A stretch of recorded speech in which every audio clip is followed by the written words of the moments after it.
Então as falhas da consolidação também são menores. Mas calma que eu quero fazer uma Vai, pergunta então vai. aqui.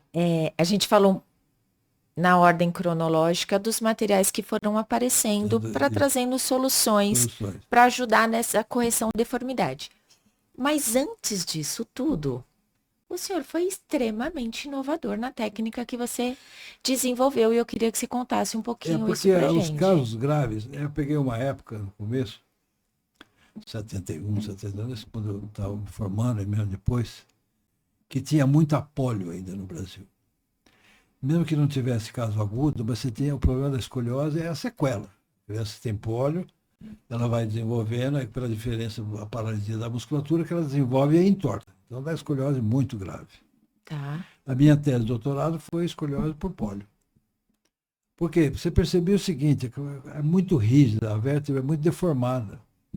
E você segurava no gesso. E a progressão era rápida. Era rápida e entortava muito. Então você tinha curva de 120, 140 graus, 130 graus. Caramba.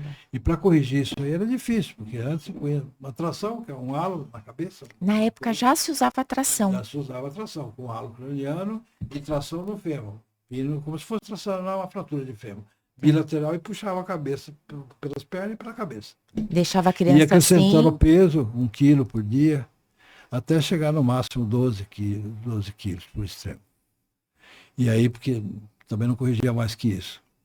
Só que no pólio ou no neuromuscular, ele é muito rígido. Você põe tração e não vai. Chega uma hora que você põe, não adianta acrescentar peso, não vai abrir. Então eu sempre ficava, bom, não adianta ir na tração. Foi que ele falou, bom, o negócio é o seguinte, não é só a rigidez. Porque a criança vai crescendo, as vértebras deformam muito. Então a coluna fica toda torta. O lado da concavidade, a vértebra fica pequena. E do outro lado, grande, porque ela cresce, não tem tanta pressão. Tá. E aí fica aquele disco sob pressão. Então ele falou, bom, não adianta você só soltar. Você precisa encurtar a convexidade. Então foi aí que nós começamos a fazer uma cirurgia que você punha a tração no começo, mas depois você abria por via anterior toda a convexidade da curva. E falava, nossa, é meio complicado, mas não é, que a coluna ela entorta e ela torce, ela roda. Então, quando você palpa uma região lombar de uma criança com escoliose grave, você palpa as vértebras, você sente até os discos.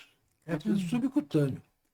Então é fácil, você faz o acesso, aquilo corre tudo para o outro lado. Você expõe a coluna com uma facilidade grande. Aí você tira. Na verdade, parece um negócio de louco, que é muito grande, Parece. mas exatamente, você quase não dá nem transfusão, porque sangra pouco. Você está indo pelo lado convexo, ou pela concavidade, não, aí é terrível. Então você expõe toda a coluna, tira os discos, põe enxerto, fragmentos e costela, você em geral abria o tórax, picava a costela, põe enxerto e fechava. Aí voltava para a tração. O que você fez? Eu encurtei o lado convexo. Então aí eu conseguia corrigir melhor. Então curva de 120, 130, 118, 110 graus, que você punha na tração, no começo ia para 90, 80, porque era muito rígido. E tem um negócio que, uma vez, nós estávamos numa jornada em Foz do Iguaçu. Tá. O patrocínio era do pessoal da O. Sim. E estava lá na discussão, tinha um inglês, 2 suíços, e esse inglês era um professor famoso de lá. Ele mostrava os casos de escoliose e falava, bom, isso aqui e tal, quem que opera a torácica? Não, opera só a torácica. Quem que opera as duas curvas? Levantei a mão. Bom, ele operou só a torácica e perdeu e teve que reoperar, estendendo as duas curvas. Segundo caso, ele quis mostrar isso aí. Mesma coisa. Também levantei a mão. Aí chegou uma hora e falou, por que você operava de cara? Eu falei, vai ser difícil responder, mas é o seguinte, que você tem uma classificação. Antigamente, escoliose se chamava a curva torácica, que é a maior, de principal. E aí você tinha as curvas secundárias. Só que isso mudou um pouco, então eles não chamavam mais de principal, chamavam de maior curva menor. Tá. Mas, na verdade, nem sempre a curva maior era a mais importante. Isso que dava a margem de erro. Então, você tem uma torácica e uma lombar. Aí você vê, a lombar é muito flexível. Tal. Você fala, não, a torácica é importante, opera a torácica. E deixava a lombar e a lombar piorava. Então, todos os casos. Ele falou, por que você opera? Eu falei, o conceito que eu uso é o seguinte, você tem uma curva, torácica e lombar. Se a lombar tiver uma rotação importante, na inclinação ela não corrige tudo, ela é importante. Se você não operar, ela vai piorar. Principalmente se a criança tiver crescimento. Em todos os casos era assim. Bom, aí como é que você faz? Bom, você faz a inclinação.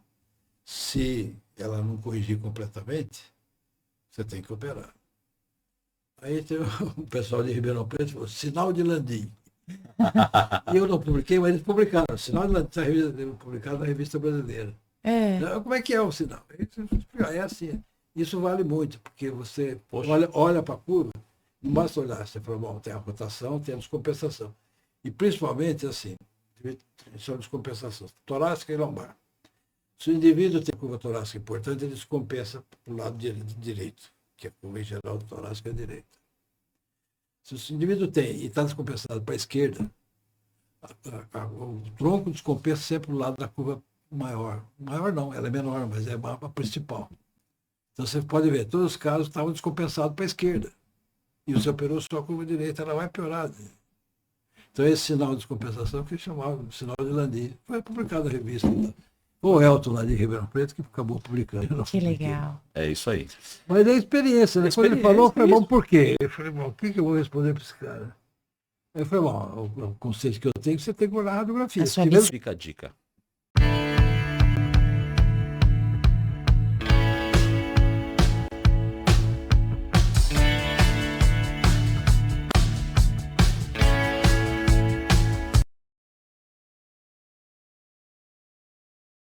A dica, e eu gostaria muito que o senhor pudesse direcionar uma mensagem, porque como o senhor é uma referência na área médica, de atendimento, de humildade, de técnica, de ousadia, de ir lá e resolver as coisas, deixa uma mensagem para quem está pensando em ser médico, deixa uma mensagem de como o paciente tem que ser tratado, para esse mundo de médicos que nós temos aí já formados e tal. Deixa uma mensagem para essa galera boa aí. Eu acho que primeiro você tem que gostar. Porque é meio brega isso, não, o médico tem que se sacrificar. É puxado mesmo, porque a faculdade de medicina, ela é puxada. Exige muita Nem dedicação. tanto, não é assim também, não. Tem um monte de moleza. Sabe, você fala, bom, é mais puxado Mas que uma faculdade de direito, que você vai de manhã ou curso à noite. Medicina, em geral, é o dia inteiro. Sim. E às vezes tem que... Aí chega uma fase que você começa a dar plantão. Então você perde um pouco. Eu me lembro bem que eu estava na Santa Casa, a gente via o pessoal que, assim, por exemplo, que era R1, sextanista. Sim. Sextanista. Certo. Camarada com 24, 23 anos. Você ficava fazendo amizade com os estudantes, frequenta as aulas. E comparava com os amigos que eu tinha, que eram estudantes de direito, de engenharia. O estudante de medicina já é diferente. Ele tem que ser. A dedicação dele, o horário, desde o estudante, quer dizer, sacrifica muito mais que o camarada fala, bom, não dá, tem plantão, sabe? Então já é meio sacrificado. E segundo, você tem que estudar, não tem jeito, você tem que aprender. O difícil é você ver a sua aptidão, como esse rapaz ficou lá comigo um tempão, não conseguiu ser cirurgião. Sim. Então você tem que ver tem que fazer aquilo que você gosta, a especialidade que você gosta. Eu odeio operar. Bom, vai ser laboratorista, vai ser biopatológica. Medicina tem uma gama muito grande para você fazer aquilo que você quiser. Atuação então, hoje em dia tem né? tipo engenharia, né, médica. Então, a medicina tem isso, dá uma vantagem boa. Segundo que o indivíduo se forma, ele pode já na primeira semana, no primeiro mês, já começar a trabalhar. E você não vê médico desempregado.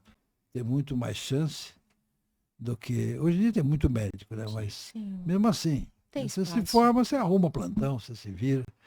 É sacrificado? É. Bom, o cara ganha bem, ganha, mas ele faz 15 horas por dia de trabalho, sábado, domingo, quer dizer, é sacrificado. Vale a pena financeiramente? Vale, claro. Ganha mais, vai trabalhar mais. Precisava de um chacoalhão. O ensinamento estava muito além da... Para ser médico precisa ter empatia, né? Empatia, tem que ter... É um tratamento diferente, né? Então, para quem está começando, primeiro você tem que estudar, tem que saber. Seja bom naquilo que você faz. Pode... eu só opero o olho direito. Não faz mal. Se for o melhor cirurgião de olho direito, você deixa o esquerdo para outro. Né? Mas você tem que ser bom naquilo que faz. Você tem que estudar, você tem que se dedicar.